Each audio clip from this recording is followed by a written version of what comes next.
bore a truth sure, and I still wonder why I ever wanted to see him more. I know it's useless to complain all these years after. Well, thanks for asking, now I'm fine. I should've muffled my obsession, but I was all too pure and so blindly sure that he'd always have the satisfying hug I needed. Stay just a little bit more, don't let my heart turn soft.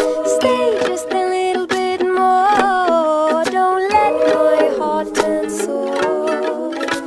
Yes, he was kind, polite and divine in public, tender as a sleepy child, but when we got slightly more intimate, it wasn't that bright. Yes, he was kind, polite, sound and sublime in a theory, but in practice, believe me, there was a nasty fire burning. Oh, stay just a little bit more, don't let my heart turn soft. Stay just a little bit more, don't let my heart turn soft. And when my curves came into play, oh, what a hopeless tumbling down when his desire was talking plastic. I was young, but I believed in no tales.